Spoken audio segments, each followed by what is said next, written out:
while I sat beside my 7-year-old daughter's hospital bed, praying she would survive. My family sold our things and erased us from the house. They acted like it was nothing. They thought I was broken. I stayed quiet and planned my comeback. But before I begin, please like and subscribe to the channel. And we'd love to hear which part of the world are you joining us from. Let us know. Now let's dive into today's story. The vinyl chair in room 347 of St. Vincent Medical Center had a tear along the left armrest, and the foam underneath had compressed into a hard lump that pressed against her hip no matter how she shifted her weight. She had memorized every detail of that chair over the past 6 days. The faded navy blue fabric, the metal frame that squeaked when she leaned back, the way the overhead fluorescent light caught the scuff marks on its legs. She sat there now, her body angled toward the hospital bed where Lila lay sleeping. Not peaceful sleep, labored sleep, where each breath seemed like a negotiation her daughter's small body was barely winning. The oxygen mask covered most of Lila's face, fogging and clearing with each shallow inhale. Her cheeks, usually pink with the constant motion of a 7-year-old, had taken on a strange grayish hue that made her look like a photograph that had been left in the sun too long. Not pale. Pale suggested life waiting to return. This was something else. Something that made her mother's stomach clench every time she looked too long. Outside the door, the children's ward maintained its endless rhythm. Rubber-soled shoes squeaked against linoleum. Somewhere down the hall, a monitor beeped steadily. A child cried, then stopped. The nurse's station hummed with low voices, phone calls, the rustling of papers. Life continued everywhere except in this room, where time had collapsed into the space between one breath and the next. She reached out and adjusted Lila's blanket, tucking it more firmly around her daughter's shoulders. The hospital kept the temperature cold, always cold, and Lila's hands felt like ice whenever she checked them. She did that now, lifting Lila's small hand from where it rested on the mattress, feeling the coolness of her skin, the fragility of those thin fingers. "You're okay," she whispered, though she didn't know if that was true. "You're going to be okay." Dr. Patel had been in that morning, a tall woman with tired eyes who chose her words the way someone might choose which stepping stones to trust while crossing a river. Infection, complications, uncertain timeline.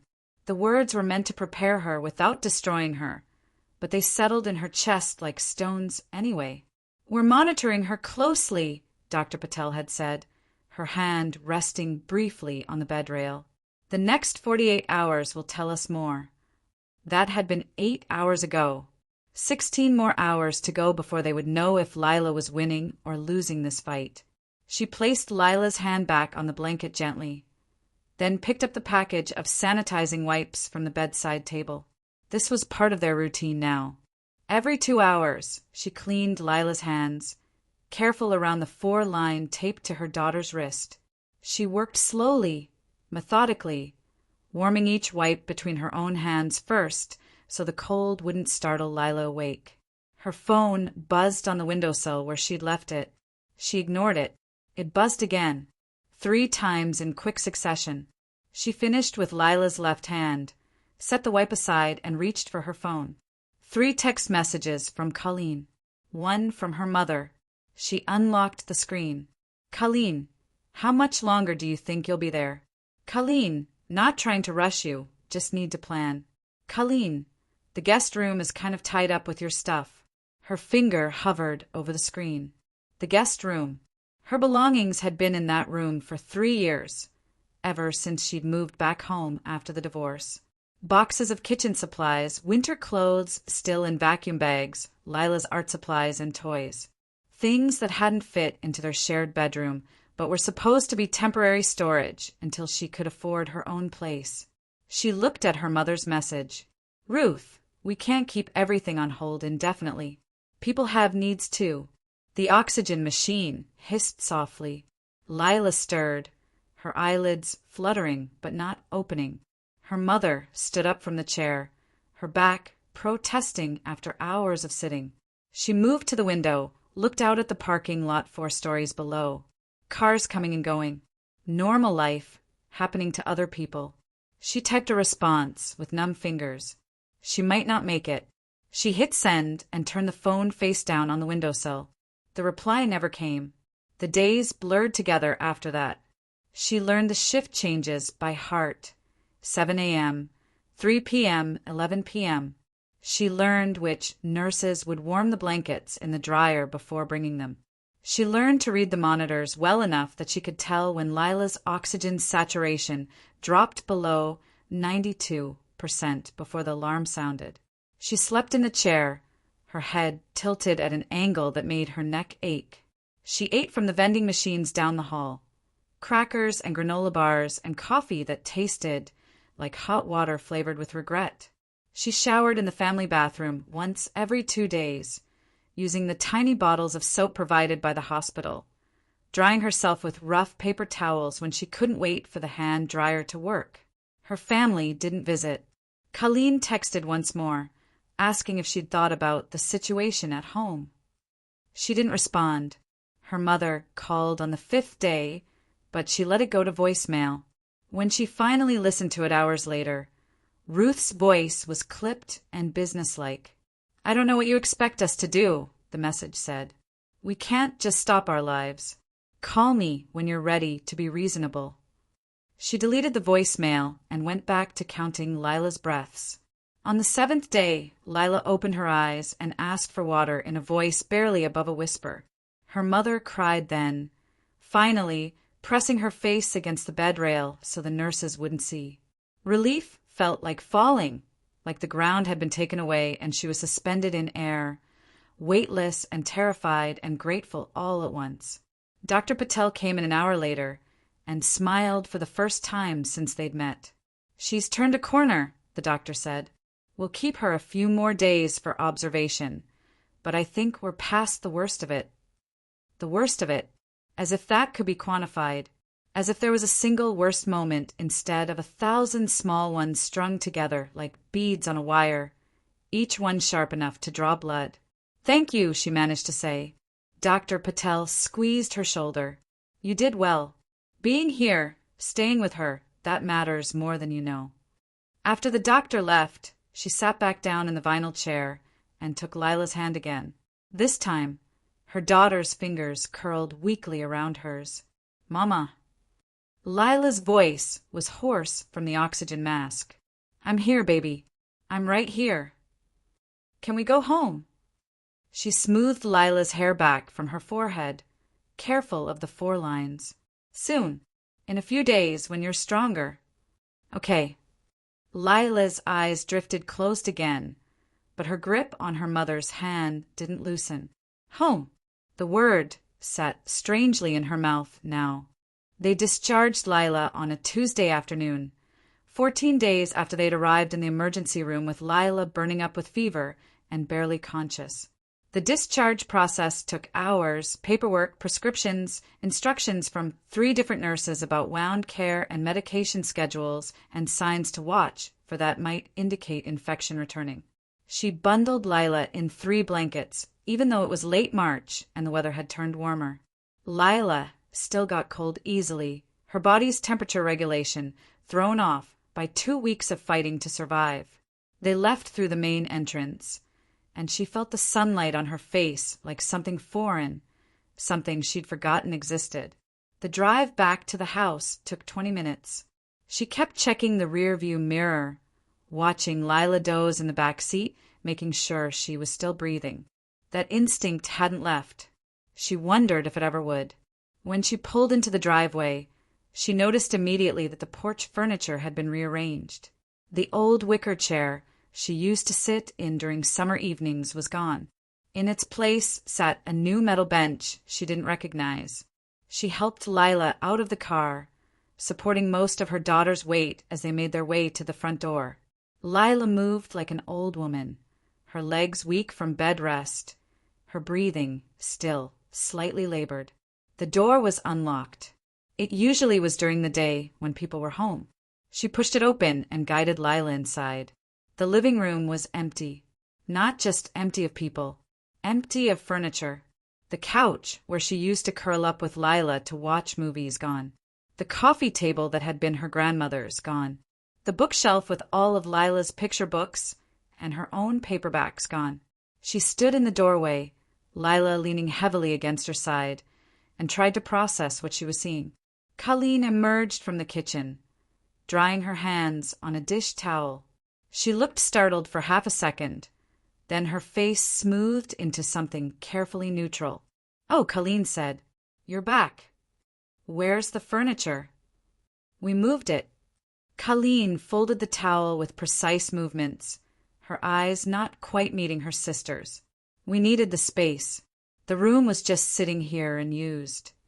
We were in the hospital for 2 weeks." Colleen's voice took on a defensive edge. "Nobody knew how long you'd be gone. We had people coming over, and it looked bad having all your stuff just piled up." She felt Lila's weight against her side, her daughter's breathing shallow with exhaustion. She needed to get Lila to bed. She needed to understand what had happened here. She needed both things at once and couldn't manage either. "Where's my bedroom?" she asked quietly. Colleen gestured vaguely down the hall. "Your things are by the back door. We packed everything up. You should probably sort through it soon." She walked down the hallway, Lila shuffling beside her. The door to what had been their bedroom stood open. Inside, the room was completely bare, not even a mattress. The walls still had the nail holes from where she'd hung pictures of Lila's kindergarten artwork. By the back door, stacked against the wall, were cardboard boxes, maybe 8 of them. Each one had a yellow sticky note pressed to its side. "Take soon." Her handwriting from when she'd packed them years ago. Someone had pulled them from the guest room and left them here like garbage waiting for collection day. Ruth appeared from the kitchen, wearing the apron she always wore when cooking. She looked at Lila first, a brief glance that lingered on the blankets and her granddaughter's gray-tinged complexion, then looked away. "You should have called ahead," Ruth said. "We would have prepared." "Prepared what?" She heard her own voice from far away, flat and strange. "This transition." Ruth wiped her hands on the apron, though they looked clean. "You can't expect us to maintain your space indefinitely. We have lives to live." Lila made a small sound, almost a whimper. She was shaking now from cold or exhaustion or fear. Maybe all 3. "I need to get Lila to bed," she said. "There's no bed." Colleen had followed them down the hallway. She stood with her arms crossed, her expression somewhere between apologetic and defensive. "We didn't know you were coming back today. Where is she supposed to sleep?" The silence stretched thin between them. Outside, a car drove past. Someone's dog barked twice and stopped. "You weren't here," Colleen said finally. "We needed the room." She looked at her sister, really looked at her, saw the careful makeup, the new highlights in her hair, the expensive watch on her wrist, saw someone who had made a calculation and decided that convenience mattered more than family. "My daughter almost died," she said, her voice very quiet. "We know that." Ruth stepped closer, her tone taking on that reasonable quality she used when she wanted to end an argument. "But life doesn't stop because things get hard. You should have planned better. We can't pause everything for you." Lila's knees buckled slightly, and she caught her daughter before she could fall. The movement sent a jolt through her own body, waking something that had been dormant during 2 weeks of hospital vigilance. Not anger. Anger would have been hot and immediate. This was colder, clearer. "Come on, baby," she murmured to Lila. "We're leaving." "Leaving." Colleen's voice rose slightly. "Where are you going to go?" She didn't answer. She guided Lila back toward the front door, moving slowly to match her daughter's weakened pace. Behind them, she heard her mother and sister talking in low, urgent voices, but she couldn't make out the words. Didn't try to. She got Lila back into the car, tucked the blankets around her, and drove. She didn't know where she was going. Just away. Away was enough for now. 10 minutes later, She pulled into the parking lot of a red roof in near the highway. It was the kind of place that charged by the week and didn't ask questions. She carried Lila inside, got a room with 2 double beds, and laid her daughter down on the one nearest the bathroom. Lila fell asleep almost immediately, her breathing evening out as soon as her head touched the pillow. She sat on the other bed and stared at the wall. The room smelled like industrial cleaner and old carpet. The bedspread had a pattern of geometric shapes in brown and orange that probably looked better when it was new decades ago. Her phone buzzed. She pulled it from her pocket and looked at the screen. "Colleen, you're being dramatic. We can work this out." She turned the phone off and lay down on the bed, still wearing her shoes. The ceiling had a water stain in the corner, shaped like a map of some country she couldn't name. She studied it until her vision blurred, and sleep took her under. The first apartment she looked at had black mold in the bathroom and windows that wouldn't close all the way. The second was twice her budget. The third smelled like something had died in the walls. She found the 1-bedroom in Maumee on the 4th day of searching. It was on the 2nd floor of a converted house, with windows that overlooked a quiet street lined with oak trees. The landlord, a man in his 60s named Mr. Kowalski, didn't ask questions when she explained she needed to move in immediately. "First and last month," he said, handing her the keys. "Lease is month to month until you want to sign something longer." She moved in that afternoon with the boxes from the back door of her mother's house, the few things she'd been able to grab before leaving the hospital, and the blankets from the motel. It took 2 trips in her car. Everything she and Lila owned fit easily. The apartment was clean and empty and cold. She turned the heat up, made up the double bed in the bedroom for Lila, and created a sleeping space for herself on the couch with spare blankets. When Lila saw the apartment for the first time, she didn't complain, just looked around with wide, tired eyes and asked where her stuffed rabbit was. "In one of the boxes," she said. "We'll find it." They found it 20 minutes later, buried under winter coats.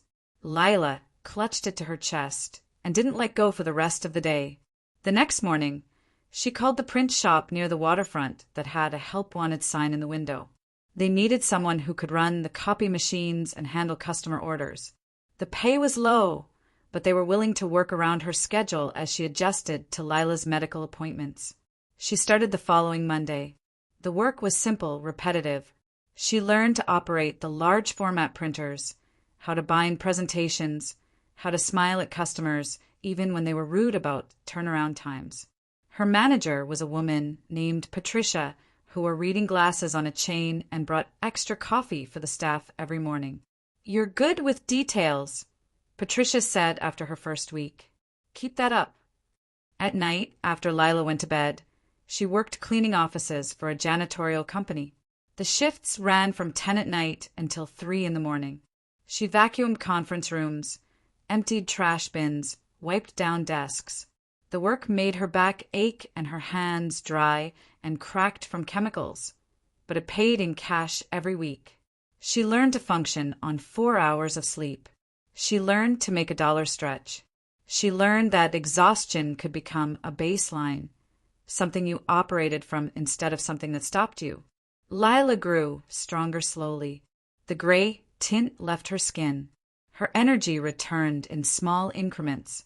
She still tired easily, falling asleep during car rides and needing afternoon naps that 7-year-olds usually didn't require. The medical bills arrived steadily. She opened each one, read the total, and filed it in a folder she kept in the kitchen drawer. $17,000 so far, then 21, then 27. She called the hospital's billing department and arranged a payment plan. $50 a month, knowing it would take years to pay off, but not knowing what else to do. She didn't hear from her family for 3 weeks. Then one evening, as she was making dinner, her phone rang. Colleen's name appeared on the screen. She let it ring 4 times before answering. "Hello." "Hey." Colleen's voice was bright, artificially cheerful. "How are you?" "Fine." "And Lila?" "Getting better." A pause. She could hear music in the background on Colleen's end. Something upbeat and tinny. "Look," Colleen said, her tone shifting. "I think we got off on the wrong foot when you came back from the hospital." She stirred the pot of pasta on the stove, watching the water bubble. Said nothing. "Mom and I were talking," Colleen continued. "We think maybe you misunderstood what was happening. We weren't trying to kick you out. We just needed to reorganize some things." "You took my furniture," she said quietly. "We moved some things around. That's different." Colleen's voice took on a defensive edge. "You weren't there, and we had guests coming over. It looked bad having your stuff everywhere." She turned off the stove. The pasta had reached the right consistency, soft enough to eat, but still with some resistance. She drained it in the sink, the steam rising up to fog her glasses. "Are you listening?" Colleen asked. "Yes." "So you understand it wasn't personal." "I understand it was practical," she said. "Which is worse." "What's that supposed to mean?" She portioned the pasta onto 2 plates, added butter to Lila's because the doctor said she needed to gain weight, added nothing to her own. "It means," she said carefully, "that you made a choice. You knew Lila was in the hospital, and you decided your comfort mattered more. That's fine. People make choices." "You're being unfair." Colleen's voice rose. "You have no idea what it was like dealing with everything while you were gone. Mom was stressed. I was stressed. We didn't know what to do. You could have waited." "For how long?" "You were there for 2 weeks, and even then, we didn't know when you'd be back. Were we supposed to just sit there and—" "Yes," she said. "That's what family does." The silence on the other end lasted long enough that she thought Colleen might have hung up. "You're being unreasonable," Colleen said finally. "You always do this. Make everything about you and play the victim." She set the plates on the small kitchen table. Lila was in the bedroom, playing quietly with her blocks. She could hear the soft click of wood against wood. "Is there something you needed?" she asked. "I was calling to see if you wanted to talk things out. Obviously that was a mistake." "Obviously." "Fine. Stay bitter. See where that gets you." Colleen hung up. She stood in the kitchen, holding the phone, listening to the silence. Then she set it on the counter and went to get Lila for dinner. The rumors started a few weeks later. She heard about them from her Uncle Daryl, who called one evening, sounding uncomfortable. "I don't like getting involved in family stuff," he said, "but I thought you should know what people are saying." "What are they saying?" "That you had some kind of breakdown, that you're not stable, that maybe it's better if Lila isn't around all that chaos." She sat down on the couch. Outside, the streetlights had just come on, casting orange pools along the sidewalk. A couple walked past, holding hands. "Who's saying this?" "Colleen mostly. Ruth backs her up." Daryl sighed. "They're making it sound like you abandoned them, not the other way around. Saying you've always been dramatic, always made things harder than they needed to be. And you believe that—" "No." His voice was firm. "I saw how you were with Lila. I know what it costs to sit in a hospital for 2 weeks. But other people, they're hearing this version, and it's taking root." She thanked him and hung up. Then she sat very still, her hands folded in her lap, and thought about what it meant that her own family would rather lie than admit they'd failed her. That night, she started keeping records. She screenshotted every text message. She saved every email. She wrote down dates and conversations from memory, as much detail as she could recall. Not because she planned to use them, but because she wanted clarity. She wanted proof that she wasn't imagining this, that it had really happened the way she remembered. The proof mattered more than she expected it to. 2 months passed. She established routines. Morning shift at the print shop. Pick up Lila from the neighbor, who watched her during the day. Dinner. Homework. Bath time. Story time. Lila asleep by 8. Her second job started at 10. For hours of sleep. Repeat. On Saturdays, she took Lila to the library. They borrowed picture books and chapter books and sat in the children's section, reading together. Lila's favorite was about a mouse who went on adventures. She asked to hear it read aloud at least twice during each visit. On Sundays, they walked along Mommy Bay when the weather was good. Lila collected smooth stones and arranged them by color on their windowsill at home. She was getting stronger, running short distances now without getting winded, laughing more often. One Sunday afternoon in June, as they sat on a bench watching boats in the distance, Lila asked, "Why don't we see Grandma any more?" She'd been expecting the question for weeks. She'd prepared several answers, each one carefully worded to avoid burdening a child with adult problems. "Because she chose something else over being with us," she said finally. Lila considered this, her small face serious. Like what? Comfort, ease, not having to think about hard things. Oh. Lila kicked her feet against the bench, her shoes not quite reaching the ground. "That's sad." "Yes," she agreed. "It is." They sat in silence for a while. Then Lila leaned her head against her mother's arm and said, "I'm glad you didn't choose that." She wrapped her arm around Lila's shoulders and held her close, breathing in the smell of her daughter's shampoo, feeling the solid warmth of her body. "I'll never choose that," she said. "Not ever." The phone call came on a Tuesday evening in July. She was folding laundry while Lila colored at the kitchen table. The number was familiar, but not one she'd saved. She answered anyway. "Hello." "It's Colleen." She set down the shirt she'd been folding. "What do you need?" "I need a favor." Colleen's voice was tight, strained in a way she'd never heard before. "I have this work thing tomorrow and my babysitter canceled. I was wondering if Lila could stay the night at the house. Just one night." She looked at Lila, bent over her coloring book with deep concentration. The tip of her tongue stuck out slightly as she worked to stay inside the lines. "No," she said. "What?" I said no. "Are you serious right now?" Colleen's voice rose. "I'm asking for one night. One night of help, and you're going to—" "I'm going to protect my daughter," she interrupted, "from people who decided she wasn't worth their time when it mattered. That's not fair. We didn't. You took her bed away while she was in the hospital." Her voice was very calm. "You threw out our things. You told people I was unstable. What part of that makes you think I would trust you with my child?" "I'm her aunt." "No, you're related by blood, but that stopped meaning anything when you chose convenience over care. Find another babysitter." "You're being cruel." She almost laughed. "Almost. No, I'm being clear. There's a difference." "Fine, be that way, but don't come crying to us when you need something." "I won't." She hung up. Her hands were shaking. She set the phone down on the counter and took a deep breath, then another. Lila looked up from her coloring. "Who was that?" "Nobody important," she said. Lila studied her face for a moment, then went back to her coloring. She trusted her mother to tell the truth.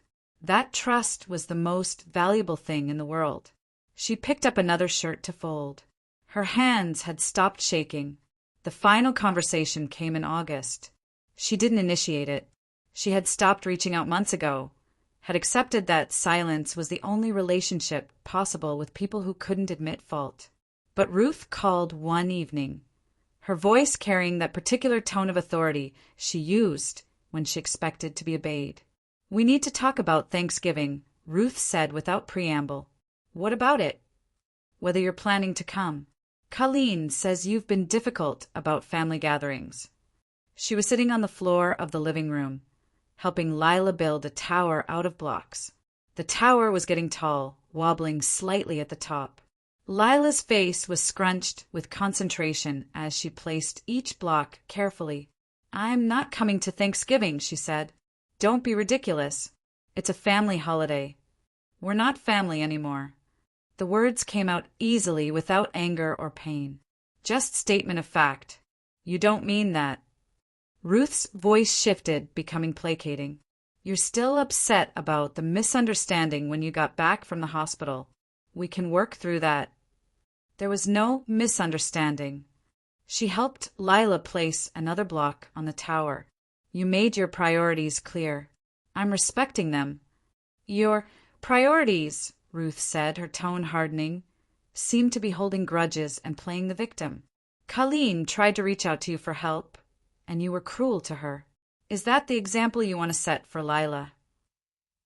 The tower wobbled, but didn't fall. Lila clapped her hands together, delighted. The example I want to set, she said quietly, is that you don't forgive people for cruelty just because they're related to you. That you protect yourself and the people you love. That you don't let comfort become more important than care. You're being dramatic. No, I'm being clear. There's a difference. Silence on the other end of the line. She could hear Ruth breathing, could almost see the expression on her mother's face, that particular look of exasperated disappointment she'd seen so many times growing up. If this is how you want it, Ruth said finally, then fine. But don't expect us to be there when you need something. I don't, she said. I stopped expecting that a long time ago. You'll regret this. No, I really won't. She hung up before Ruth could respond. Then she turned off her phone and set it aside. Lila looked up from the tower. Was that Grandma? Yes. Is she mad? Probably. Lila thought about this, her small face serious. Then she shrugged and reached for another block. The tower could go higher. There was always more building to do. She helped her daughter add 3 more blocks before the whole structure came tumbling down. They both laughed and started building again from scratch. This time, they'd make the foundation stronger. The weeks after that final conversation brought a kind of peace she hadn't expected. Not the warm, comfortable peace of reconciliation. The colder, cleaner piece of a decision made and held to without wavering. She stopped checking her phone for messages from family members who never wrote. She stopped wondering if she'd been too harsh, too unforgiving. She stopped carrying the weight of their judgment. Work continued. Bills got paid. Lila started 2nd grade at a school 3 blocks from their apartment. She made friends slowly but steadily, gravitating toward quiet children who liked books and building things. Her teachers said she was thoughtful, observant kind. She's a good kid, her teacher said during parent conferences. You should be proud. She was. In October, she got a small raise at the print shop. Patricia pulled her aside during a break and said, You've been reliable, consistent. That matters more than people think. The extra 30 cents an hour didn't seem like much, but it added up. She adjusted her budget accordingly, setting aside a little more each month toward the medical bills that still arrived regularly. The balance was shrinking, slowly but measurably. At night, after her janitorial shift ended and before she went home to grab a few hours of sleep, she would sometimes sit in her car in the empty office, building parking lot, and just breathe. The silence felt earned. Hard-won. Hers. Lila was thriving. That was what mattered. Everything else was just noise. 3 years passed like water wearing down stone. Steady. Inevitable. Transformative in ways that weren't immediately visible, but that changed the landscape entirely. Lila turned 10, then 11. She grew taller, her limbs lengthening in that awkward way of pre-adolescence. Her face lost the round softness of childhood and took on sharper angles that hinted at the woman she would become. She still got tired more easily than other kids, her stamina limited by what her body had endured, but she adapted, learned to pace herself, found activities that didn't require sustained physical exertion. She excelled at chess, joined the school club in 4th grade, and worked her way up to captain by 6th. She had a strategic mind, her teacher said, could see patterns others missed, could think several moves ahead. She read voraciously, fantasy novels, science fiction, historical fiction. Her mother bought books secondhand, and they lined the shelves they'd installed in the bedroom. Lila kept her favorites in a special stack by her bed. Books she returned to again and again. She was quiet but not shy, observant but not passive. She watched people carefully, learning to read emotions in the space between words. Her mother recognized that quality. It was one she developed herself. They had routines. Saturday library visits expanded to include the coffee shop next door, where they shared a muffin and talked about what they were reading. Sunday walks continued along the bay, though now Lila walked faster, sometimes running ahead and circling back, her energy restored in a way that made her mother's chest ache with relief. Her mother kept working. The print shop promoted her to shift supervisor after 2 years. Patricia retired and recommended her as replacement assistant manager. The new manager, a man named Thomas who was brisk but fair, agreed. Her pay increased, not dramatically, but enough that she could cut back her janitorial hours to 3 nights a week instead of 5. She opened a savings account, put away $50 each month religiously, watched the balance grow with quiet satisfaction. This was security built $1 at a time. The medical bills were almost paid off. Another 8 months, and they'd be done. She'd circled the date on her calendar and marked it with a gold star. Lila had asked what the star meant. Freedom, she'd said simply. Lila had nodded like she understood. The apartment remained small, but felt less temporary now. They'd painted the walls, a soft gray blue in the bedroom, warm cream in the living room. They'd acquired furniture slowly, a better couch from a thrift store, chairs that matched, a kitchen table that didn't wobble. They'd made it home through accumulation of small comforts and deliberate choices. Her mother kept records still. The folder of screenshots and dates had expanded to 3 folders, organized by year. She didn't look at them often, didn't need to, but knowing they existed provided something essential. Proof, documentation, evidence that her memory was accurate, that what had happened had really happened. She never heard from Colleen directly again after that final call about babysitting. But Daryl still checked in occasionally, calling every few months with updates about extended family, weddings, births, deaths, the normal progression of life that happened to other people. He never pushed her to reconcile. She appreciated that more than she knew how to express. "You're doing good," he told her once, his voice rough with sincerity. "With Lila, with your life. You should know that." "Thank you," she'd said.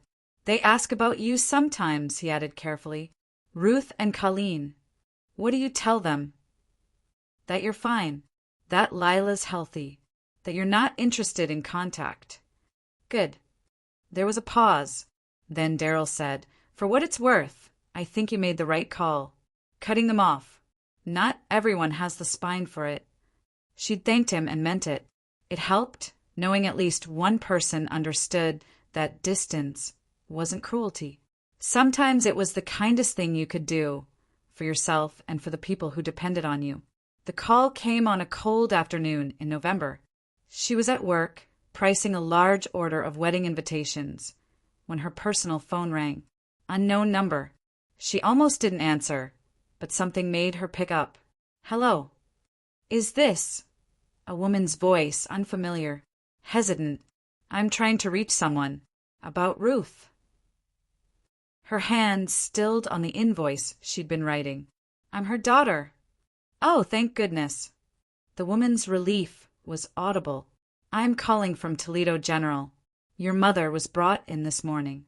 She's stable, but we need to discuss her care plan." "What happened?" "She collapsed at home.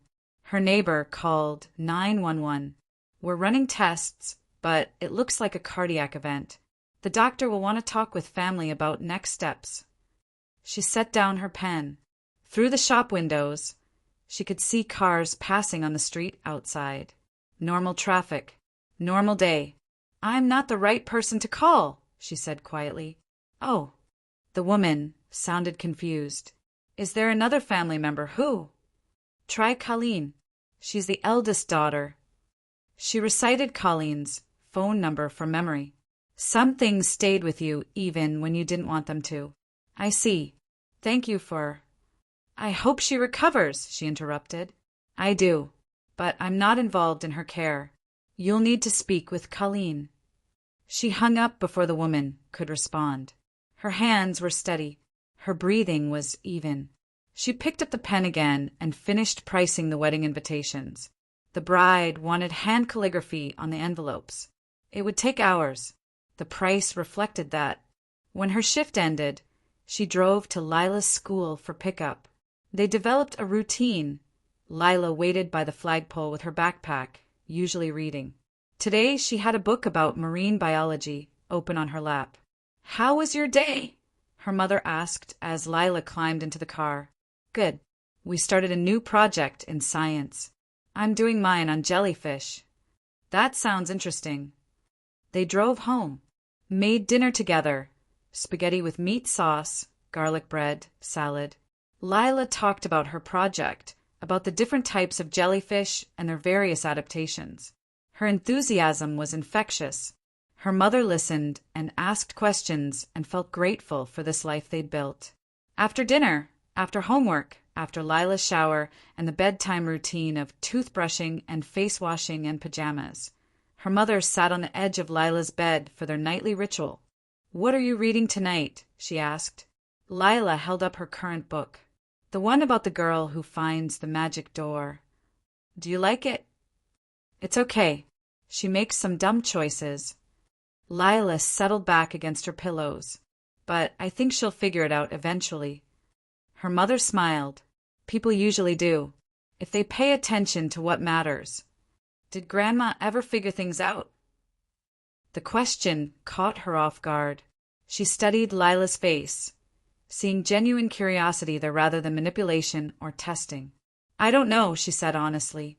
"I think some people spend so much time being comfortable that they forget to think about whether they're being good." Lila considered this. "That's sad." "It is." "Are we good?" "We're trying to be. That's what matters." Lila nodded, satisfied with this answer. She opened her book and began to read. Her mother kissed her forehead and turned off the overhead light, leaving only the bedside lamp burning. "Sleep well, baby." "You too, Mama." She closed the door halfway, leaving it open enough to hear if Lila called. Then she went to the living room and sat on the couch, her phone in her hand. The phone rang 20 minutes later. Colleen's number. She let it go to voicemail. It rang again 5 minutes after that. Voicemail again. The third time she answered. "What?" "Did the hospital call you?" Colleen's voice was tight, stressed. "Yes." "And you told them to call me instead?" "Yes." "Are you serious right now? Mom is in the hospital and you're playing games." She stood up and walked to the window. The street was quiet, the neighbors' houses dark except for porch lights. A cat crossed the road slowly, pausing to look both ways even though no cars were coming. "I'm not playing games," she said. "I'm being consistent. This is different. This is an emergency." So was Lila in the hospital. "You didn't seem to think that required your presence." Silence. Then Colleen's voice, sharper now. "That was 3 years ago. You're still holding on to that." "I'm not holding on to anything. I'm maintaining a boundary. There's a difference." "She's our mother." "She's your mother," she corrected. She stopped being mine when she decided comfort mattered more than her granddaughter's life. "You're unbelievable." Colleen's voice cracked slightly. She could die. "Then I'm sorry for your loss." Her tone stayed level. "Genuinely. I don't want her to suffer. But I'm not coming to the hospital. I'm not discussing care plans. I'm not involved." What am I supposed to tell people? That her own daughter won't even visit? Tell them the truth. That I made a choice based on how she treated me and my daughter when we needed help. That actions have consequences. That family is more than biology. "You're a cold person," Colleen said.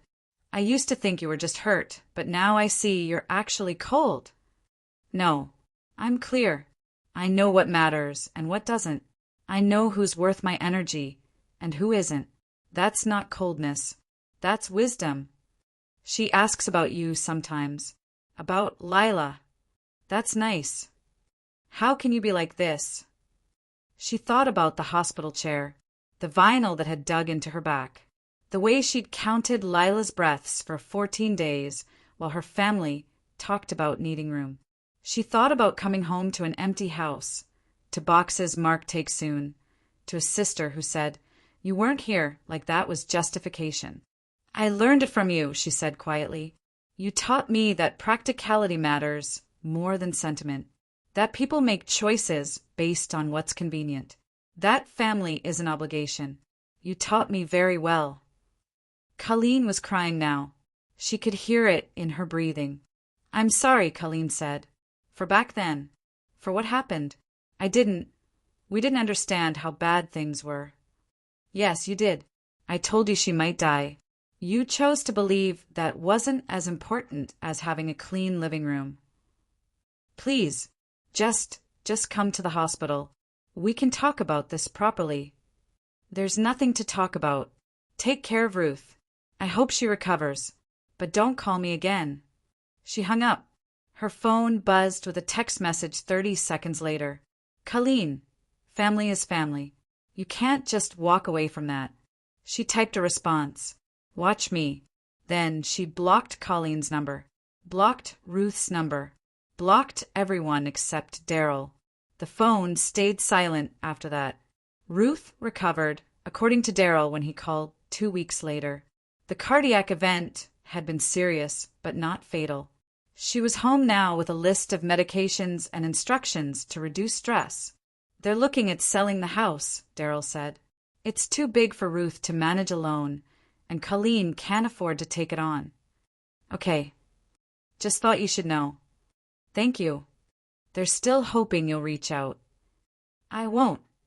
Daryl sighed. "Yeah, I figured. Can't say I blame you."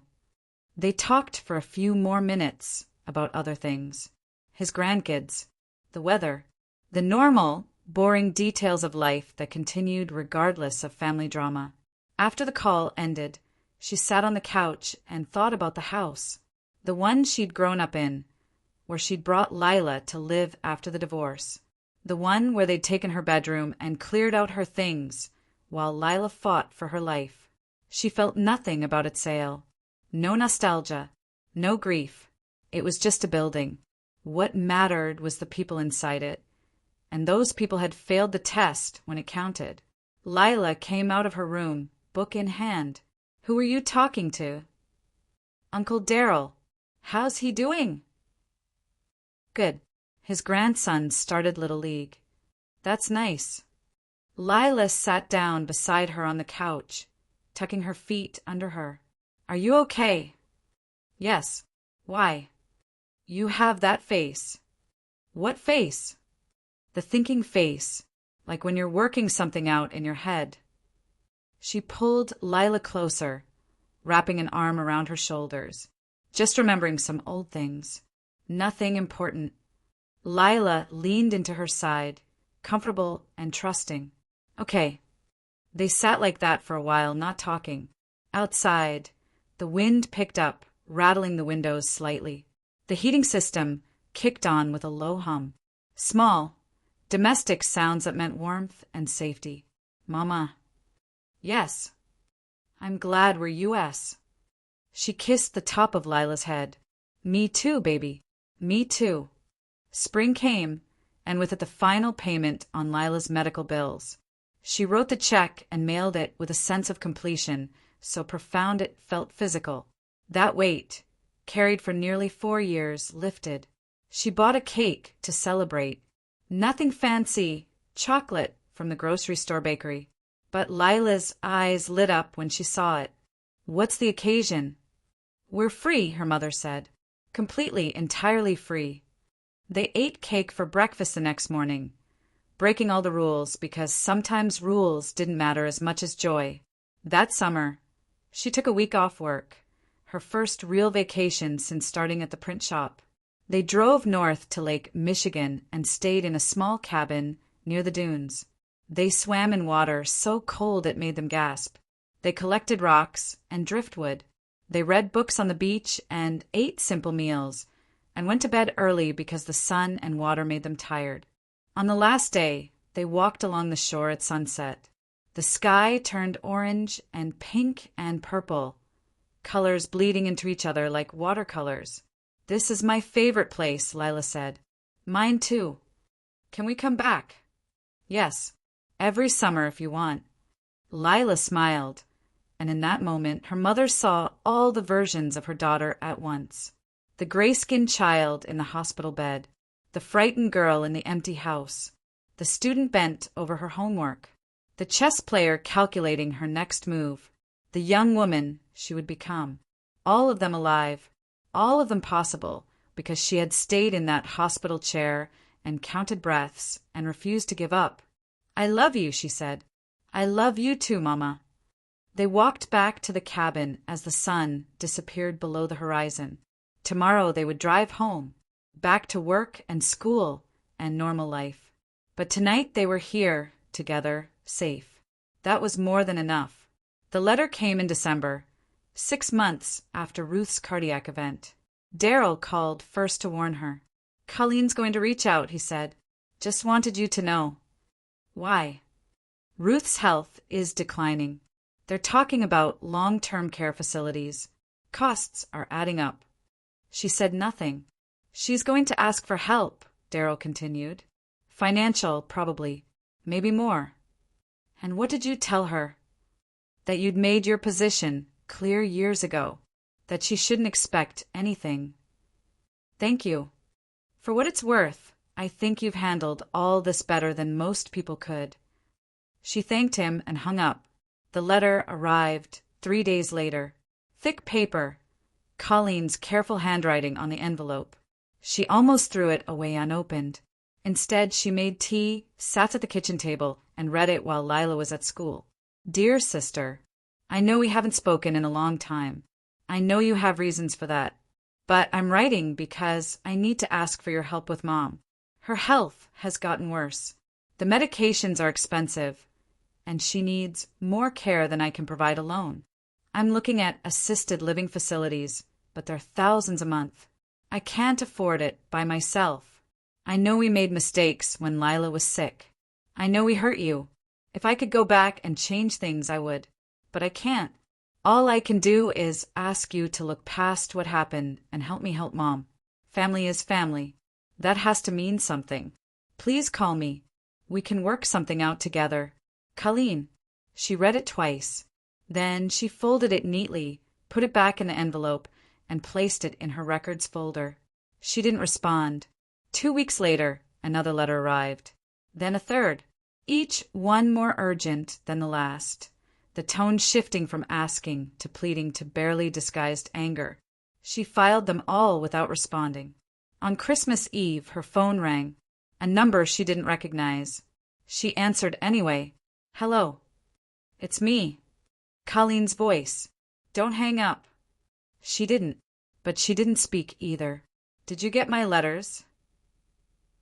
"Yes." "And you're just ignoring them?" "Yes." "Do you have any idea what I'm dealing with? Mom's medical costs are drowning me. I've had to take out loans. I'm working overtime. I can't do this alone." "Then put her in a state facility. Those places are horrible.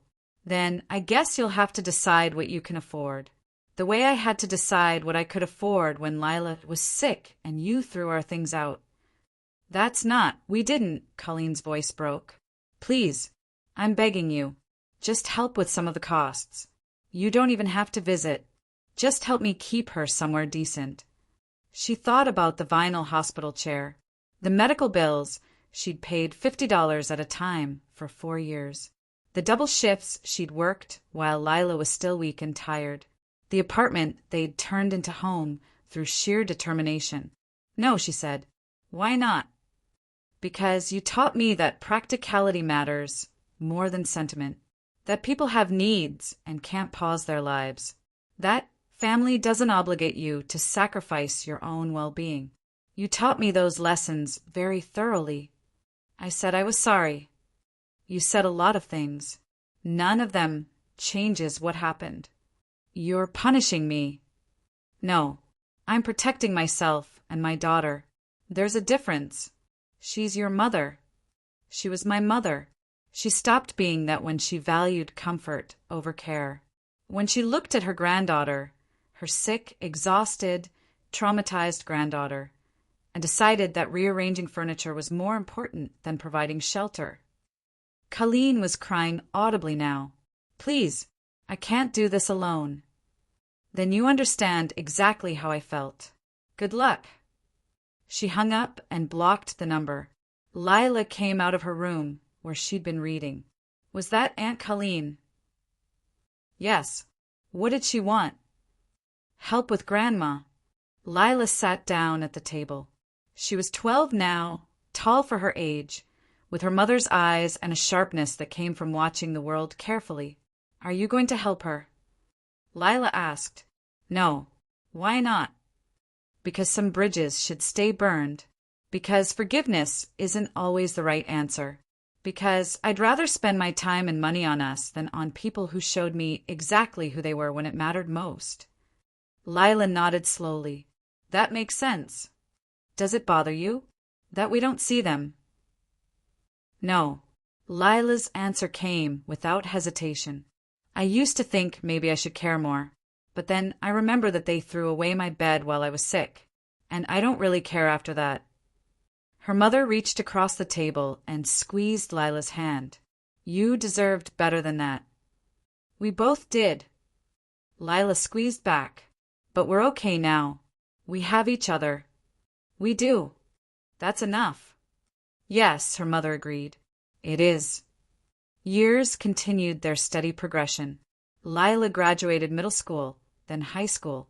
She received a partial scholarship to a state university, 2 hours away. Not a full ride, but enough that the cost was manageable with loans and work study. They drove to campus together on a bright August morning, helped carry boxes up 3 flights of stairs to a dorm room that smelled like fresh paint and possibility. Her roommate seemed nice, a girl from Cleveland who wanted to study engineering. When it was time to say goodbye, Lila hugged her mother tightly. Thank you, she whispered. For what? For everything. For staying. For fighting. For choosing me. Her mother held her daughter close. This young woman who had survived so much, who had learned to read people and protect herself and think strategically about the world. Always, she said. In every situation, every time I choose you. They stood like that for a long moment. Then Lila pulled back, wiping her eyes. I should let you go. You have a long drive. Call me when you're settled. I will. She drove home alone, the car quiet without Lila's presence. When she got back to the apartment, it felt too empty. She sat on the couch and let herself cry, not from sadness but from relief. They had made it. Against odds that had seemed impossible at times, they had built something good. Her phone rang. Daryl. Hey, she said. Just wanted to check in. I heard Lila started college. This morning. How are you doing with that? Proud. Scared. Both at once. He chuckled. That's parenting in a nutshell. They talked for a few minutes about nothing important. Then Daryl said, Ruth passed away last week. She said nothing for a moment, registered the information, waited to feel something, found only a distant sort of sadness, the kind you feel for any human suffering. How's Colleen? Not great. She's handling arrangements. There'll be a service next Saturday. Okay. You're not coming. It wasn't a question. No, she confirmed. Didn't think so. Just wanted you to know. Thank you. After they hung up, she sat with the news. Ruth was gone. The woman who had given birth to her, who had raised her, who had looked at her sick granddaughter and decided that rearranging furniture mattered more than providing shelter. She felt no urge to grieve, no desire to attend the funeral, no need for closure. Some doors, once closed, should stay that way. 5 years later, on a cold afternoon in November, she and Lila walked along Maumee Bay. Lila was home for Thanksgiving break from graduate school. She'd finished her undergraduate degree in 3.5 years, worked for 2 years at a nonprofit, and was now pursuing a master's in social work. I want to help families, Lila had explained when she decided on her career path, especially ones where kids are in crisis. I want to be the person who shows up when it matters. Her mother had understood completely. Now they walked the familiar path, older but following the same route they'd traced for years. The bay was gray with approaching winter, the water choppy with wind. Do you ever regret it? Lila asked, cutting them off. No, never. Not once. She looked at her daughter, 23 years old now, capable and strong and kind in ways that mattered. They taught me an important lesson, that people show you who they are through their actions, not their words. That family isn't biology. It's choice. I chose you. I chose us. I've never regretted that. I'm glad. Lila picked up a smooth stone from the beach and weighed it in her palm. I used to wonder if I should feel bad about not missing them, but I don't. They're like characters in a story that ended a long time ago. Relevant once, but not anymore. That's a good way to put it. They walked in comfortable silence for a while. The wind picked up, carrying the smell of cold water and approaching snow. Winter was coming. They would face it together, as they always had. You know what I remember most about that time? Lila said eventually, when I was sick. What? Your hand. You were always holding my hand. Even when I was sleeping, when I woke up, your hand was there, like you were anchoring me to the world. Her mother's throat tightened. I wasn't going to let you drift away. I know. That's why we made it. Lila threw the stone into the water, watching it skip 3 times before sinking. Because you stayed. Because you fought. Because you chose the hard thing instead of the comfortable thing.